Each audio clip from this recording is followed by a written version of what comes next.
What's good? We are back live from Fayettenam. I'm the one and only Paul Masson, and we about to bring on a special guest. You know how I do. I like to go digging in the crates for my interviews, and kind of bring some cats on that people might be, forgetting about and overlooking right now. So we're gonna bring on a special guest, the one and only Mr.len from Company Flow.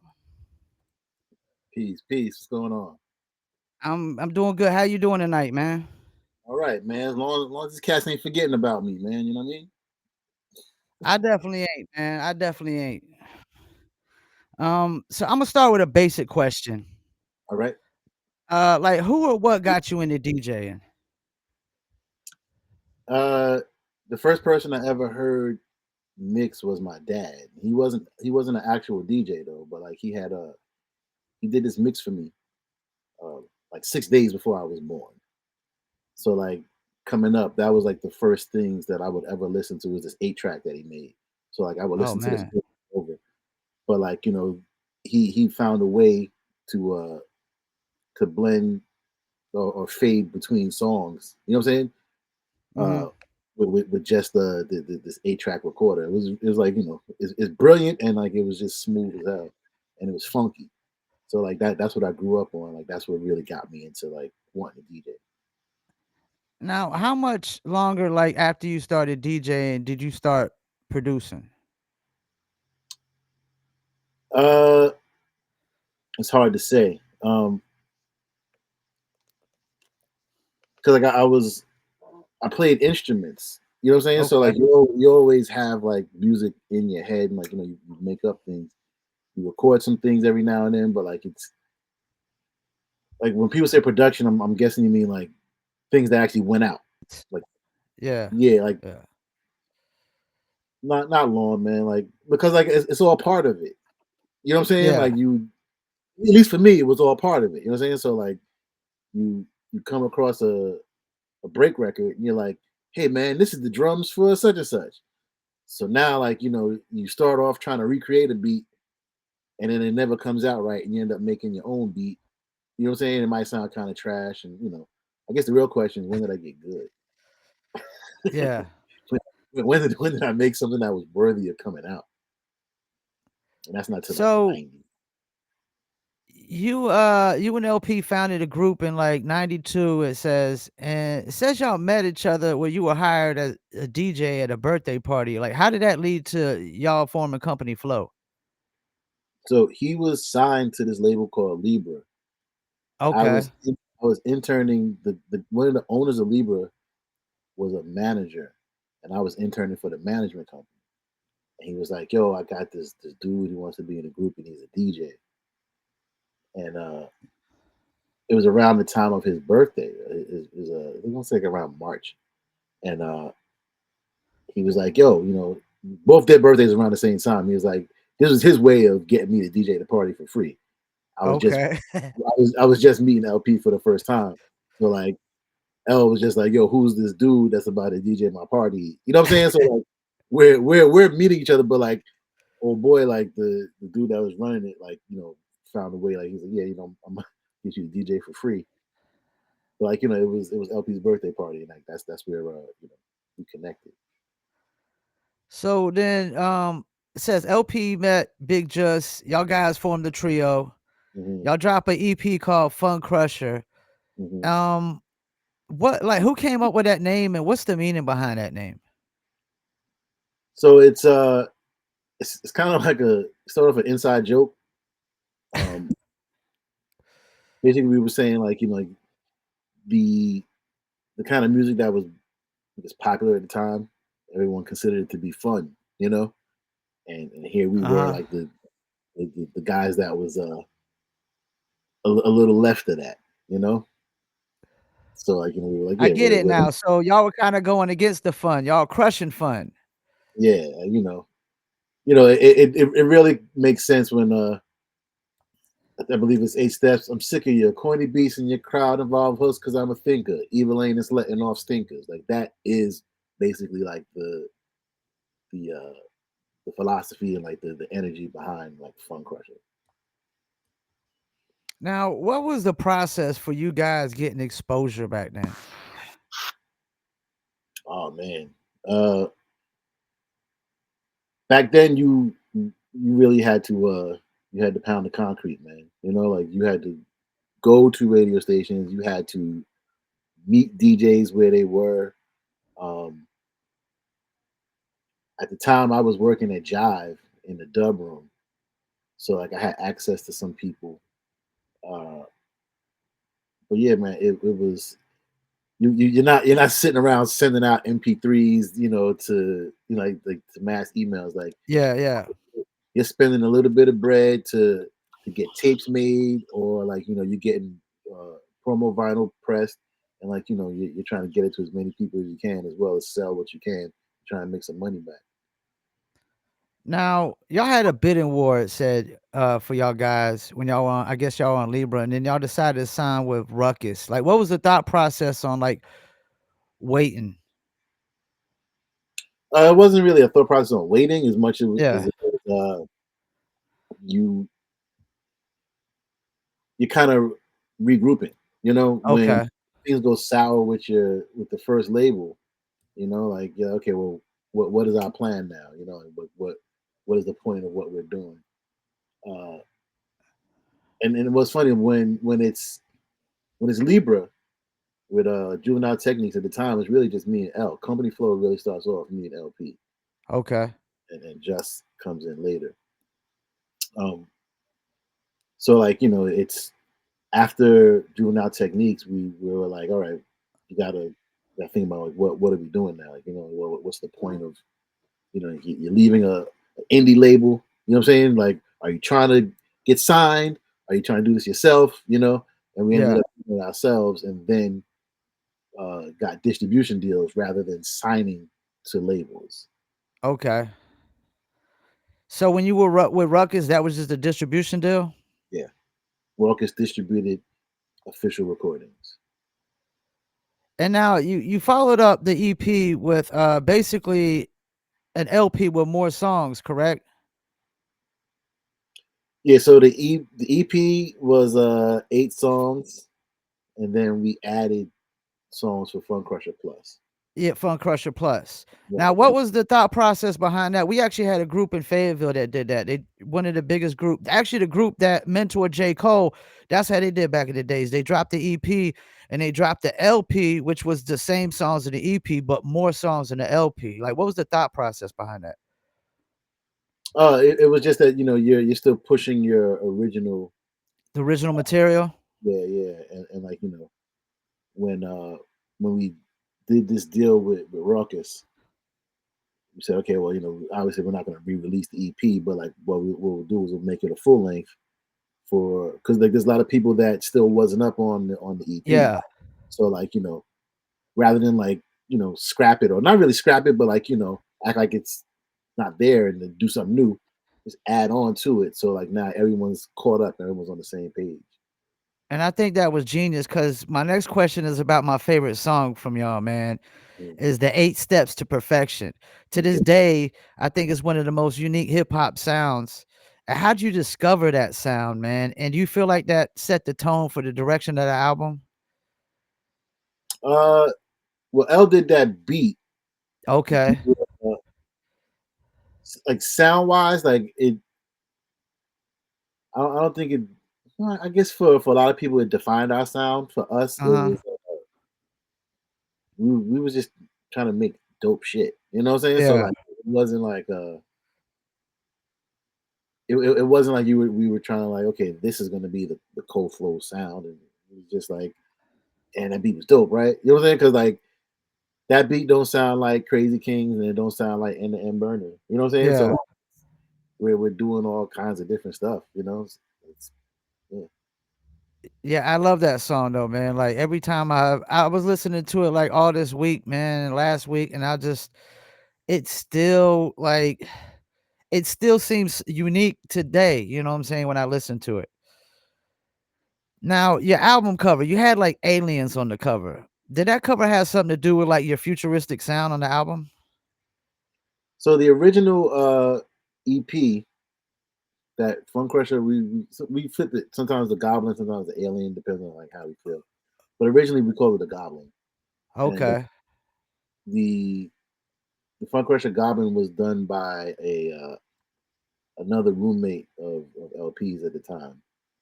When we did the full length, we uh we were able to get Matt Do to do a version of it. So if you look in the center of Fun Crusher, Fun Crusher Plus, you'll Hmm. see he did a version of the original Alien on its knees. Okay. But in around it now is the world that Matt Do uh, built around it. Then on the flip side was a graph piece done by Ewok. The graph piece originally was going to be the cover, Okay. but because we were able to get in touch with Matt Do, who was already doing album covers and had just done Organized Confusion, the Extinction, uh, the Stress album, Okay. Okay. Yeah, I know what you're talking about. the Extinction Agenda. Yeah, he did that cover. So we were like, yo, this is uh, Yeah, and that was a pretty animated cover too. I remember that cover. yeah. So, what was the reaction you were getting for people when they listened to Fun Crusher Plus album at that time? And do you feel like that album like changed hip hop at that time? Because I know in Fayetteville, it changed the way the hip hop heads went forward, just producing and just the sounds and things of that nature. I don't know if I'm not in a place to say that it changed hip hop. Yeah. It changed hip hop for me because like Okay. I'm in this group and like now I'm traveling. You know what I'm saying? And like people want to hear me scratch and you know what I'm saying? So like yeah, it changed hip hop for me because like I realized like, oh, like I actually can do this. You know what I'm saying? Like Yeah. it's no longer just me around my way and like, my friends like, hey, you sound good. Like now it's like, oh, like people in Germany said I sound Yeah. good. You know what I'm saying? So like it's a whole other thing. Um how people received it, I honestly, but like I'm one of the people I only pay attention to people that like me. You know what Okay. I'm saying? I don't know. Like I'm sure people hated it, but like Yeah.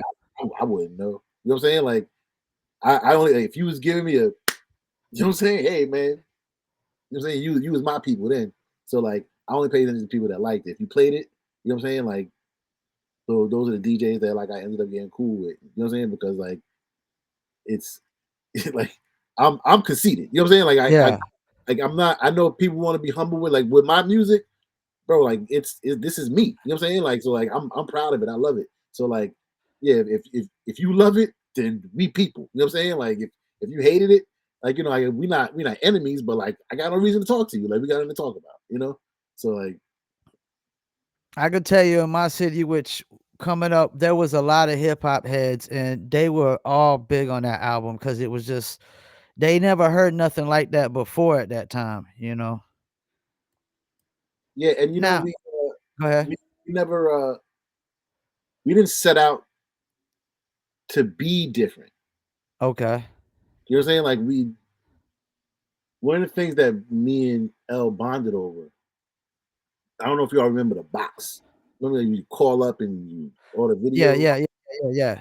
So like, we would be at his crib sometime and like, we'll put on the box and we see like the videos that people are ordering.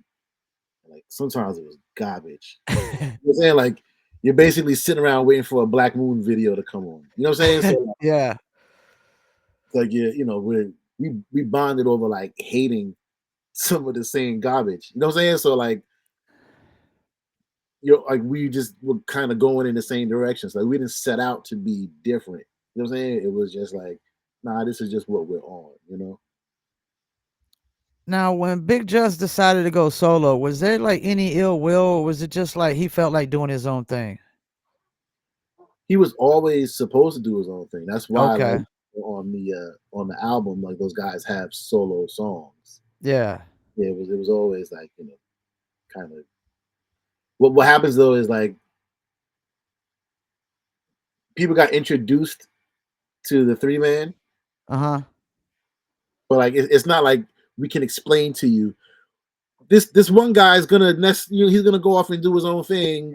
Like people were just like, hey, it's LP, Big Justin, Len. You know what I'm saying? So like that's people how people know it. But Cold Flow essentially is me and LP. Now, y'all had relationship with Ruck is kind of disintegrated. Says the label was accused of neglecting the group's talent and being financially dishonest. And in what ways were they neglecting your talent? And did y'all ever regret signing that deal with them? Uh, well, neglecting the talent for me was this was the camel that the straw that broke the camel's back for me. We Yeah. were we were overseas, and instead of them sending us Fun Crusher promo stuff, Uh-huh. they sent over Body Rock. Remember that song Body Rock? Yeah. Most Taz, Def, right? Taz, Q-Tip, and most Def. Yeah. Yeah. So like they're sending over that stuff. So I was like, well, why would you know what I'm saying? Like they're not even on the road with us, So they wanted y'all to pass out and promote bro. the I that Body Rock joint? that part, you know what I'm saying? That point, I don't know what they expected. I never Yeah. because like there's nothing for me to say to you because like I'm in Europe and you just sent me, you know what I'm saying? Like these Somebody else's material to promote. like, That's crazy. yeah, so wherever we was, like we just left it there because like I'm not gonna carry around like I love those guys, you know what I'm saying? But like Yeah, I get it. I really don't give a shit about that record. Like I'm carrying my records and like whatever Yeah. promo stuff you need, you know. So like that for me was kind of like egregious. No, Um, it is. That's disrespectful as far as I'm concerned. yeah. So like and like I said back then, I don't know if it was a mistake. You know what I'm saying? Yeah, Like all I know is, bro, I'm in Europe and this is not me. You know what I'm saying? Like you sent yeah, me pictures yeah, of other people. Uh, Financially, like I'm not. I really don't get into business talk. You know what I'm saying? Like publicly because like yeah. just on GP, like especially now, like it really don't make a difference. Like that was more than a decade ago. But that is totally crazy. I mean, I never heard nothing like that. Somebody sending another artist material for a different artist to promote it. I mean, Yeah, that's crazy. yeah. And well, it's funny, like because you're at a record store, or, like you're at this signing, and like these Bite Rock things come out. So, but fans don't care. You know, Yeah. like they're bringing me this thing. They're like, I know it's not you, so like I'm putting bubbles like this is not mr.len. You know what I'm saying? Like, but like yeah, it's that to me was one of the wackest things they did. Yeah, that seems like you diehards were just supporting anything that you were, Yeah, still passing out just because 'cause they're diehards. right. So, you and LP decided to go separate ways. I mean, y'all there wasn't no issues with y'all, right? Y'all were was it just life, going 2 different directions? Yeah, yeah. So Now, you started, Dummy Smack Records. Now, how'd you come up with that name? dummy smack was something we used to do when we was kids. You Okay. smack, say something stupid, you smack them. Uh, so like yeah, like it was. Is that a New York thing? Dummy Smacks? I don't know. Maybe it was just something I was doing because like people like I remember people playing it. I remember playing it. Uh, Yeah. maybe it wasn't. Maybe it was something he was doing in my projects. I don't know. Like because when you're a kid, like your whole world is what's happening in front of you. Yeah. I just always like the sound of dummy smacks. Well, the sound of smacking someone, but also like the sound of So 2001, you dropped the album "Pity the Fool," which is Mr. T's slogan. What can you tell us about that album?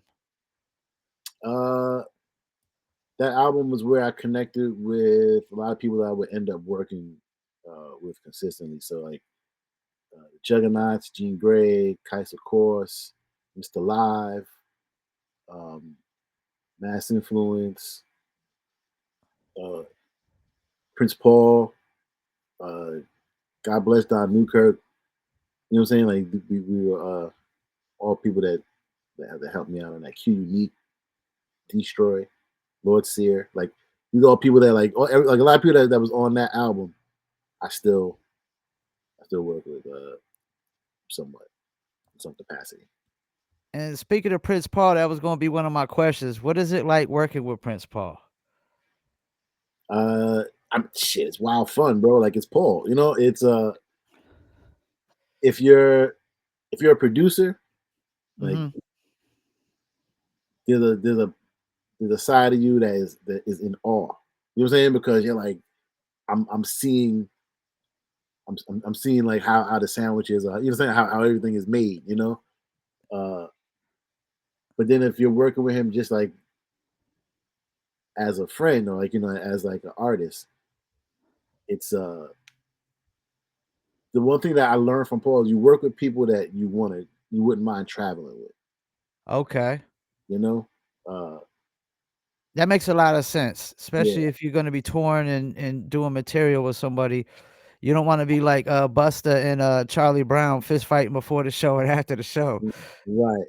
So I look at some of the people that he was always working with, and like they were cool people, bro. Like Mr. Dead, Don Newkirk, Buster Bus. Who else? There was I forget my man, the Italian dude, the black Italian guy. Man, he always Pop Master. He worked with Pop Master, bro. He's just it's it's the work before the fun part, and then the work after the fun part that makes what Paul does genius. You said dude's a black Italian? Yeah, Pop Master. So if you listen to 3 Feet High and Rising, and Okay, actually da he's on 3 Feet High and Rising, and he's on De La Soul is Dead. You know Rufus okay, the Moon, freaking lick him. That's Pop Master. okay, I'm gonna have to go check that out, that's crazy. On one of the So skits, they talk about oh De La Soul is better than my mother's lasagna. Hey, it's like your big spaghetti. Hey. He does that. Like it's one of the De La skits. That dude's mad funny. He's wild funny. so you formed a group with, Kamani Rogers from the Masterminds named Roosevelt Franklin, so I'm guessing that group is named after Franklin D. Roosevelt? No, No? Okay. Roosevelt Franklin was the Black Muppet from Sesame Street. Wow. You Yeah, learn something new every day. yeah. You learn something new every day. That's crazy. I'm definitely gonna have to research that. I swear I thought it was Franklin D. Roosevelt. Yeah, nah. It's Roosevelt Franklin was the Black Muppet created by Matt Robinson. Matt Okay. Robinson is Holly Robinson's dad. Yeah, I think I was so young back then, I don't remember, like, none of the names of the Muppets. I just remember the Muppets. Yeah, like, and the thing is, like, they phased Roosevelt Franklin out pretty early. Like, he was like basically from the '70s. Okay. Like I said, he was black culture Y for a lot of us coming up. I was born in '79, that's probably why I wasn't too familiar with it. Okay, yeah, like they might have phased them out by the time you were able to start watching Sesame Street. Yeah, I'm 75, so like, Wow, you I 75?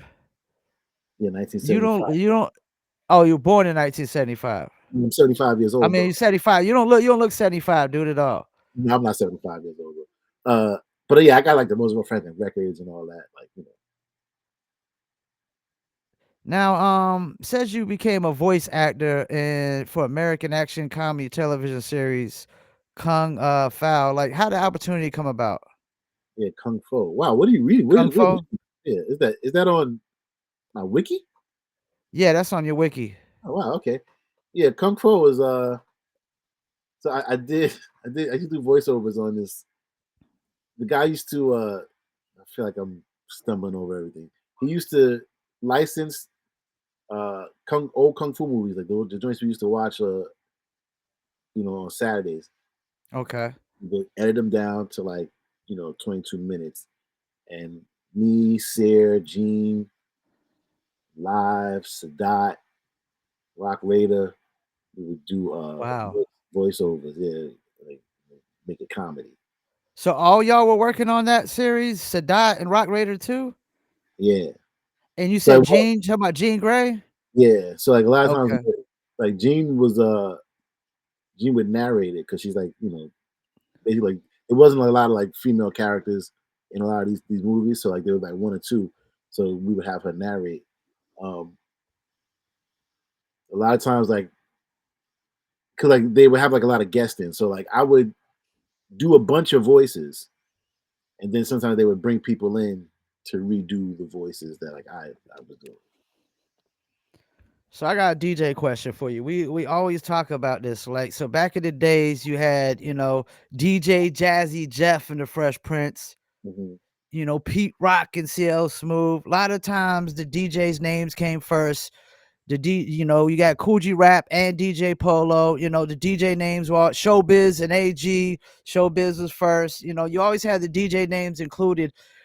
Why do you think DJs are like been basically excluded out of the group dynamic or just even the rapper DJ duo dynamic?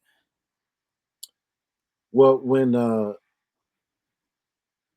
hip hop goes corporate and the money comes in, right?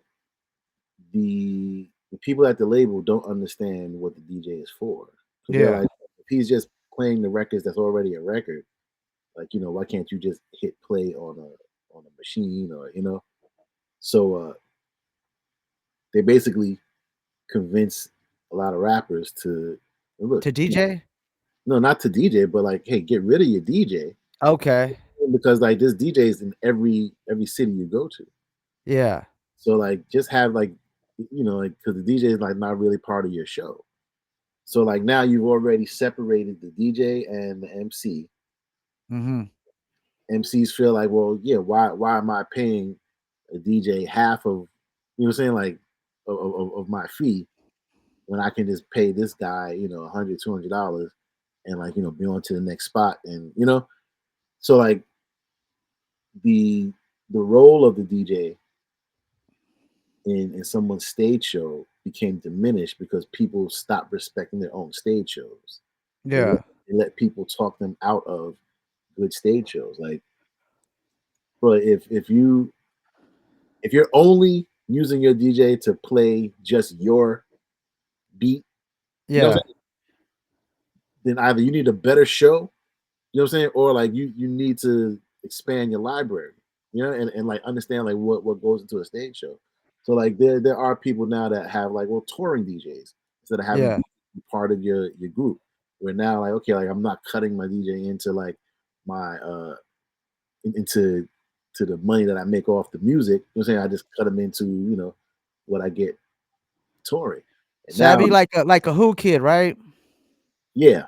And then that's why like a lot of times like the music starts to suffer, because like if Yeah. you have a DJ sitting in on your session, like how you know what's knocking? How you know what works? If your DJ isn't saying like, yeah, I would play this, or you don't have like, your DJ, what I'm saying, someone that understands what you're doing, so they can tell you, look, like this is what this sounds like, or this ain't gonna work.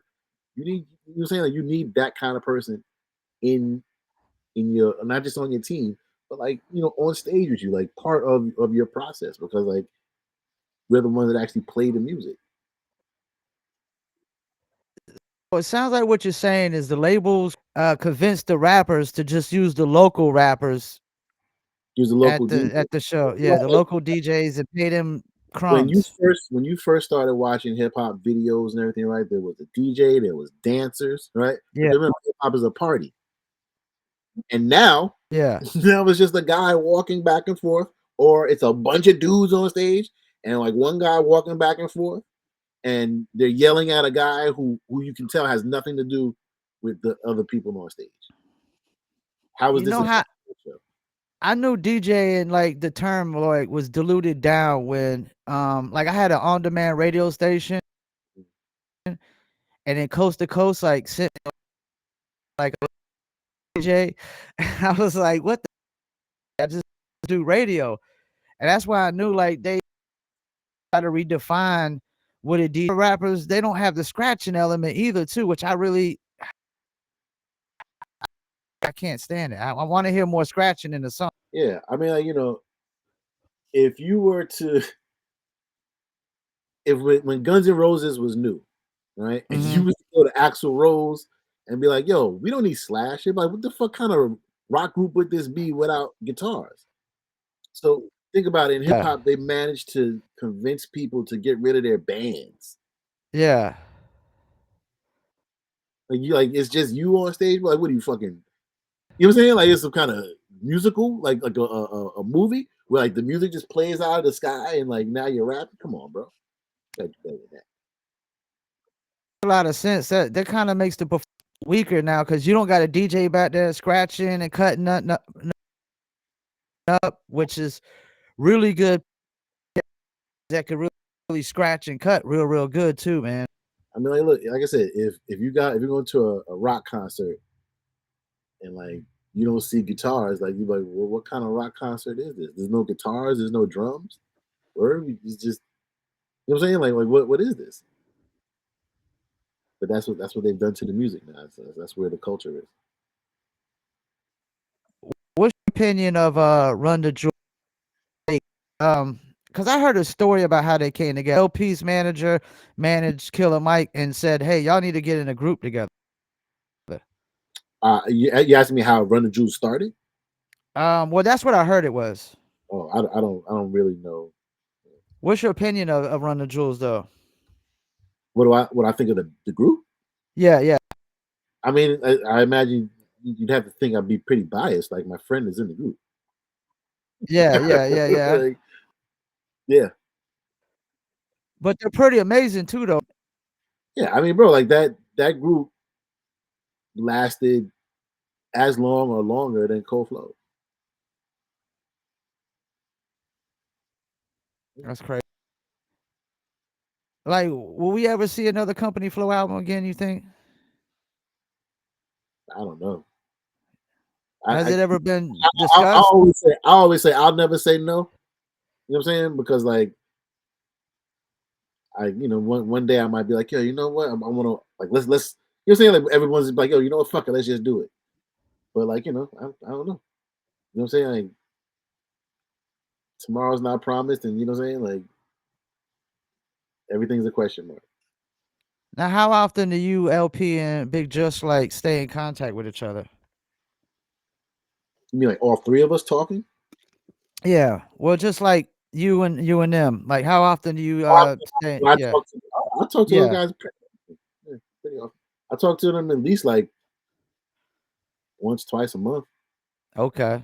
Yeah. Yeah, I know some people, man. They just like they don't even. Some of these groups, they don't even talk to each other no more.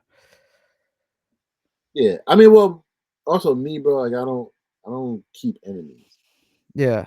You know what I'm saying? Like and me and those guys was never enemies. So like it's gonna be a while before like I just cut them off. Now, do you got any new projects that you're working on personally? Yeah, I got this new thing I'm doing called Life in Dakota. I just did like well over the spring going to some I did a record with Merce. Before that was a breakbeat record with the record called Store Run that has it's very familiar. You know, the quarter milk, stick of butter, loaf of bread. You know what I'm saying? Like you hear it. Store Run. It's on Bandcamp. Life in Dakota Bandcamp. But yeah, there's that, and then I started doing stand up. Okay. Yeah, so How long you been doing that? stand up. Next week will be a year. Okay. Yeah, Yeah, we got a nice little local comedy scene around here. I always used to when I stayed on the other side of town, every Monday I would go to this open mic with check out a lot of people coming in from like Raleigh area, Charlotte area, Durham. Of course, I'm in Fayetteville, which we call Fayettenam. Y'all yeah. ever came through Fayetteville, North Carolina, back in the days? We didn't really do the states too much. Oh, y'all were overseas mainly? Yeah, if we did the states, it was more like mainly like major markets, and even then, like not all the main ones. Like we didn't do Chicago until we reunited. Oh Uh, man. we never did Miami. We did like one show in Atlanta. Uh, we did the Bay. We did LA, and like we did like South by Southwest like once or twice. But yeah, outside of that, bro, like everything was really like Europe, Canada, Japan. Japan, yeah, Japan is really a good market, I heard. Now you said something about Bandcamp. Now, right now, there's this movement of A lot of people saying we need to go back to the direct to consumer because of streaming. Like, what's your opinion on all this? My opinion on streaming. Streaming and just going back to direct to consumer. Well, I mean, for me, it's not. I'm never going back because like I never left. Like Yeah, most people, yeah. yeah, most people are like, if you're getting something, a lot of times if you're getting something from me, very very rarely am I in that place where like it's super manufactured. Like only just now with like the cold flow merch is Uh that huh. like it's the only time like this is the only merch that's like actually not coming by like through my hands. And that's just because like I can't I couldn't handle those orders. You know what I'm saying? Like that was a lot. There's a lot that happened. Like there's a lot because like we never really did merch like that. So like Hmm. when I started to release merch, like people started to react to it, and I was like, yeah, there's no way I could handle any of these orders. Uh, so yeah, it's that's pretty much where. And have you put any of your music up on streaming platforms at all? um, some of it's up, but I don't miss it. You know what I'm saying? Like Yeah, people people like, oh, if you don't have it up there, people will never hear it. And I'm like, well, people ain't never listening to it. Like if if you go up, if you're on Spotify, most people are not going to Spotify to hear underground hip hop or like you're right. to discover like, oh, let me discover this new group. Well, you know what I'm saying? Like I'm going to Spotify because I heard, Trey Songz got a new record out, Beyonce got a new record Yep. out. And that's why like most of the money is directed and funneled towards them. Am I missing the 200 people that might listen to it? You know what I'm saying? Because like clearly at that point it's not about the money. You know Yeah, what I'm saying? But like it's about the ears. And truthfully, like I get just as much with IG and get just as much with TikTok. yeah, If you decide to spend $5, $8 to promote it, you know what I'm saying? 3,000 people it'll definitely go across 3,000 people's eyes and ears. I can't I don't know how that works with Spotify. so you be on TikTok? I'm big with TikTok. I endorse TikTok heavily. Uh I'm like Life in Dakota is on TikTok. It's it's slow for me because like I'm not always on it. Yeah, You know what I'm saying like I get it, but like for me it's there's so much stuff to do in a day. You know yeah, what I'm saying? Yeah, like most of the time, like I'm on IG or like I'm up here in the studio, like boom. You know what I'm saying? So like TikTok for me is like I have to remember to get on it, and it's like a job. You know, yeah. whereas like IG is like click click click click, put up a couple of pictures, boom, I'm done. You know? Well, when I say I'm big on TikTok, I'm actually kind of referring more to the results you get, like with breaking records, because they were able to break like that, Bobby Caldwell. Yeah, So they were able to break that record again on TikTok, where most people didn't even know the dude was white. Everybody thought he was black until he came out and rebroke it. And they've been able to take a lot of old songs and re-break them on TikTok. And then it's just like we just did a post today for a client, and we got like 8,000 views in the first hour. And those are really good numbers when you're not really advertising and whatnot. right. So yeah, I'm kind of big on TikTok, and I think like if they shut it down and ban it, I think the major labels are gonna be screwed because they break artists, but TikTok, because labels don't know how to break artists. Yeah, They don't know I how to mean do it. they don't know how to break artists. They actually don't know how to find artists either. Yep. If if you're going strictly by numbers, right, then you're not. Hmm. What are you listening to? You know what I'm saying? Because like last time I checked, like no one listens to the numbers. Like they actually listen to the actual. You know what I'm saying? Like, otherwise, like you're just just be a mathematician. You know what I'm saying? Just play with numbers all day. But like we make music, so like it's gonna go back to the days where like you're gonna have to find your people through the people, like through who they're listening to. You know, Yeah. like if you're in New York and like you want the Funk Master Flex people, like you got to make a Funk Master Flex record and like give the record to Yeah. Flex or whatever whatever his deal is, that you handle that. But like, yeah, if TikTok goes out of business or whatever, they shut it down. Like label, like the fact that labels depend on social media is sad because you're a major label. You know what I'm saying? Like you have access. You have access to Billboard. Like people are in their cars every day. You know what I'm saying? Jermaine Dupri used to have billboards in Atlanta. That's how people. You know what I'm saying? Oh yes, he's from Atlanta. You know what I'm saying? He becomes an Atlanta staple. He becomes an Atlanta institution. You know what I'm saying? So deaf. So like you trying to tell me that you're Universal Records and you can't advertise your new pop artist? And I think a big part of the numbers problem, that thing, number lie. Well, that's a lie when it comes to. I know for a fact that 90% or more independent playlisters use bots, Yeah, and I would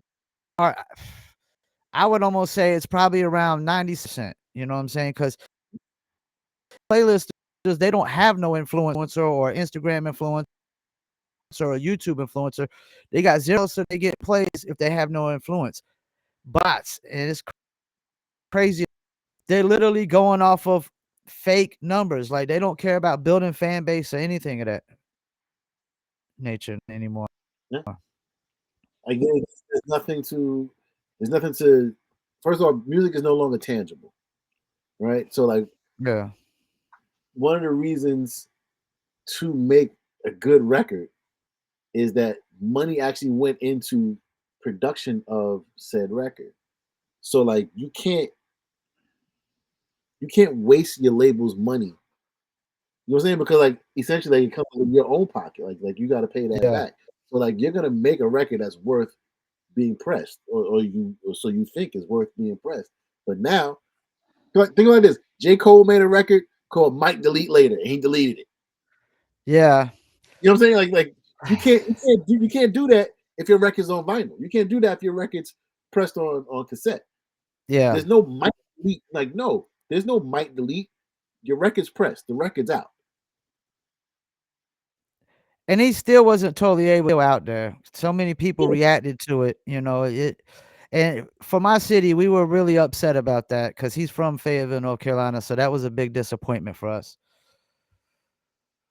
it did. Like, how did you feel when he apologized though? I was totally upset. I didn't get what are you apologizing for? I mean, like, I don't think Kendrick and Cole would ever got as personal as Drake and Kendrick. Mm-hmm. I don't think it would ever got there. I don't think Kendrick took it personal.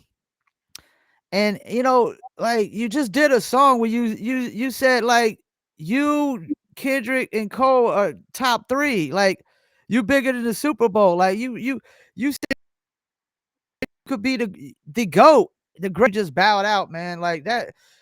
It's definitely not reflective of the mindset. We got this militant mind. I could tell you anybody else that would have been in their shoes from Fayetteville, they wouldn't have backed down. They would have went all the way with it. My issue I is think this: it made us look bad, man, to be honest with you, man. I don't think it made y'all look bad.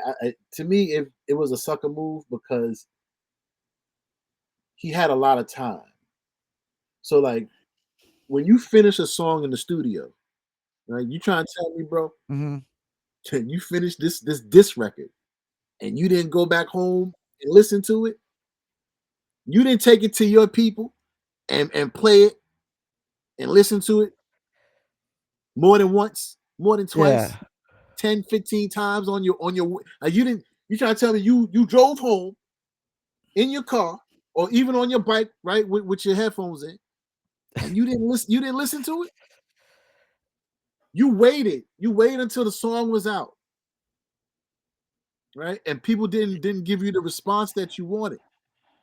And then you was like, "Yo, I'm taking it back, my bad." What, bro? Stand on that, b. Yeah, Because because like I could tell you what the city you was said in the going song, crazy. yeah, you said some shit in the song, and it's like it was just song one. Yeah. You know what I'm saying? All you was doing, it was like when people playing poker and they're like, "Yo, you put your money in." All you was doing, you put your money in. But then he was like, "No, no, no, no, no, Omar, I gotta buy ices." Like what, nigga? Fuck out of here, bro. I think what it made it worse for our city is the very first line he said was "lights out like it's PWC." That's our electric company here in Fayetteville. So for us, we were like, yeah, yeah. He shouted out Fayetteville first, and then he walked it back, and then we was like, no, no, no, no. It was it was a sucker move. Like for somebody that, and it's not even about what he says about himself. Yeah, For someone that actually has talent, you know what I'm saying? Like you you you would want to see him use it boldly, yeah. you know. So like I understand the disappointment. He definitely didn't make his city look bad though. Like, But we because this is the same guy that had a battle with Little Pump. I guess you could call it battle, and then interviewed Little Pump afterwards. yeah, like he's a. Like, it wouldn't surprise me if J. Cole's a hugger. Like like after the fight, you know what I'm saying? Come on, Yeah, yo, yeah, yeah, yeah. He's one of those. Okay, yeah. yeah, nah, dude, like you can't do I that. actually interview a lot of bare knuckle fighters, and to be honest with you, a lot of those guys are huggers. Yeah, but you know what? I'd much rather like after a bare knuckle fight, we need to be Hug cool. it out, yeah, We need to be friends because like those things are brutal. yeah, Those things are brutal. yep. Well, before I let you go, man, any shout outs you want to do? Um, man, but you know what? North Carolina, like I haven't been down there in a while, so like I still got family in Hosky, you know, everybody in North Carolina. So You said where?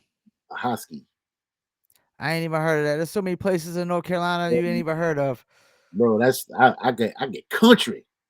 Yeah, yeah. It sounds about country. We got a lot of country spots, and we got our city spots, but we got a lot of country spots.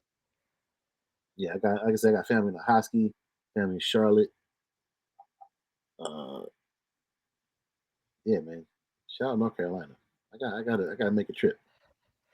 Definitely. Well, if you do, let me know. I'll try to see if I can link up with you and Polly, man. So you're a friend of the show. So anytime you want to come on, please do, man. As soon as I get off here, I'm gonna start clipping up a bunch of clips, man. I try to clip up as many clips as I can and throw them out there Yeah, into the universe.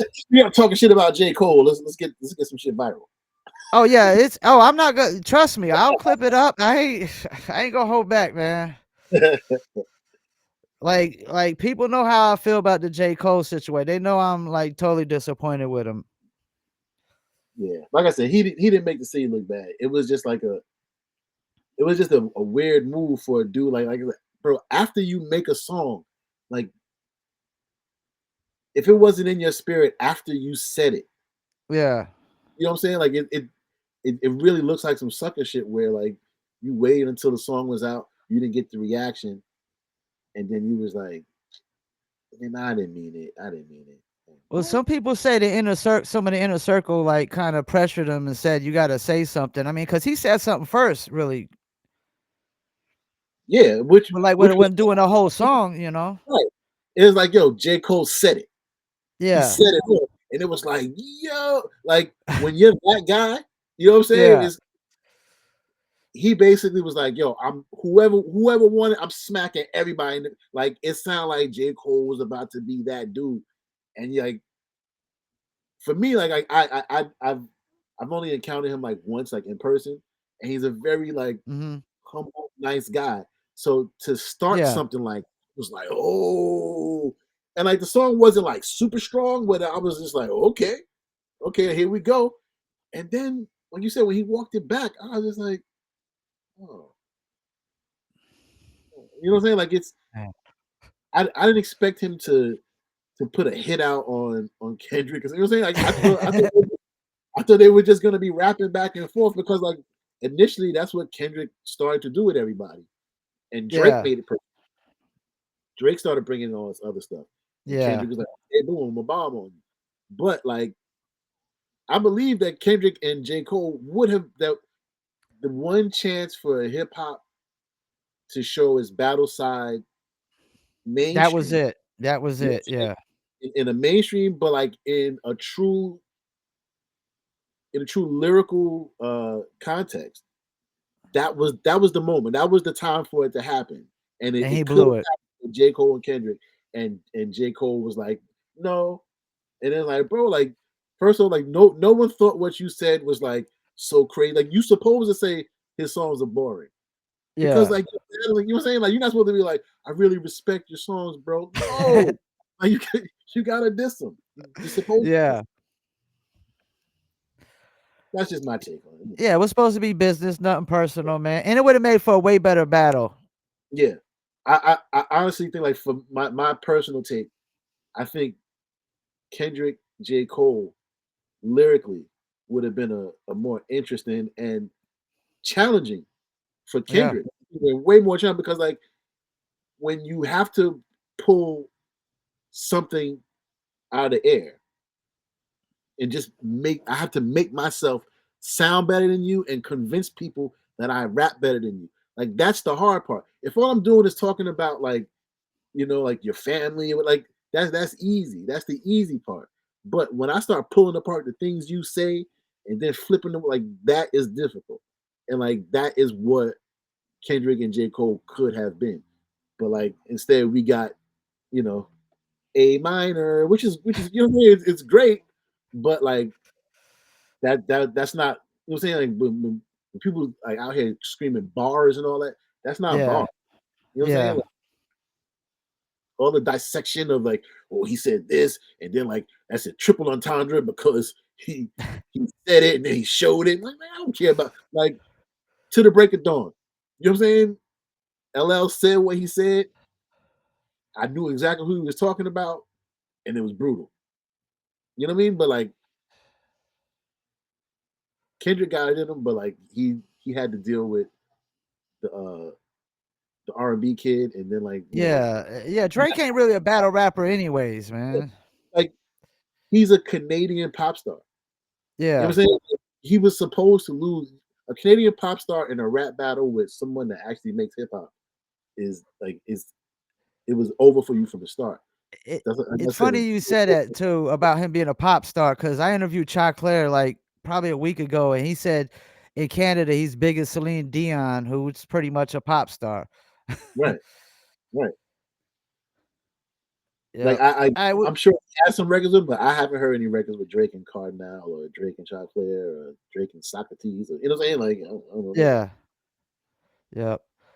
Well, I appreciate you taking time out, man, to do the interview. I'm gonna get off here and start clipping up some clips, man. Anytime you want to come back on, please do, man. And I'm gonna Appreciate it. stay in touch with you. I got your email. I do music reviews on Saturdays, so if you got any material, definitely love to review it, man. Okay, dope, dope. All right, Mr. Len, man. I appreciate it, man. You have a nice night, man. Appreciate it, man. Stay All up, bro. right, All peace. right, peace.